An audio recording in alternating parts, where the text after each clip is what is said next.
কথা ধারাবাহিকের নতুন পর্বে দেখা যায় যে জুনিকে নিতে চলে এসেছে জুনির বাবা আর বলছে, আমরা না থাকায় আমার মেয়েকে যেভাবে দেখে রেখেছেন তার জন্য আমি সবার কাছে কৃতজ্ঞ। তখন মেজো মা এসে বলে, আপনি তো আপনার মেয়ে আর ভাগ্নিকে ভালো শিক্ষা দিয়েছেন, ওরা শুধু শিখাইছে গুরুজনদের অপমান করতে। এটা শুনে জুনির বাবা অবাক হয়ে যায়, কি হয়েছে কিছু বুঝতে পারছে না।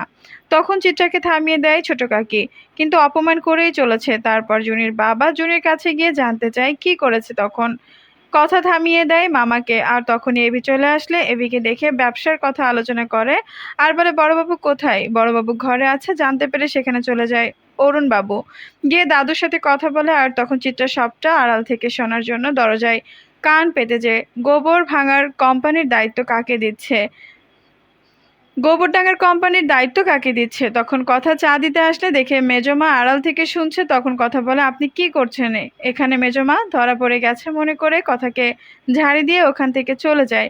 এদিকে জুনিকে নিয়ে বাড়িতে চলে যায় জুনির বাবা। গোবরডাঙ্গার ব্যবসা কিভাবে বাড়াবে আর সমস্যা সমাধান করবে তাই আলোচনা করছে। দাদু তখন আড়াল থেকে সবটা শুনে মেজো কাকি বলে, আপনার ব্যবসা তো আর আপনার থাকবে না, কদিন পর লোকের হয়ে যাবে। তো বন্ধুরা, কি হবে এবার? এখন একটা লাইক দিয়ে এবং কমেন্ট করে জানিয়ে দাও তোমাদের মতামত। ধন্যবাদ।